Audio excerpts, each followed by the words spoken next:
Hello. चला, आज आहे ना मेथीच्या भाजीची रेसिपी मी दाखवणार आहे. अगदी झटपट रेसिपी आहे, काहीच त्याला एवढा वेळ लागणार नाही, ते सुद्धा आमच्या मम्मीच्या हातची.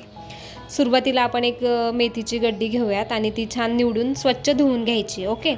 आणि गॅस चालू करायचा, त्यावर ठेवला तवा. तव्यावरती टाका 2 चमचे तेल आणि मस्त कांदा टाकल्यानंतर ना आपल्याला त्याच्यामध्ये टाकायचं आहे मीठ टाकून झाल्यानंतर मेथीची भाजी छान टाकायची तव्यावरती आणि थोडीशी त्याला वाफ लागली की शेंगदाणे, लसूण आणि हिरवी मिरचीचा त्याच्यामध्ये ठेचा टाकायचा.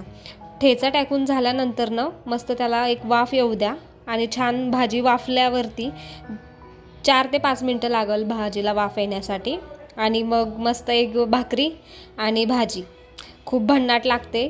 नक्की तुम्ही हे ट्राय करा आणि छान खावा. Bye bye.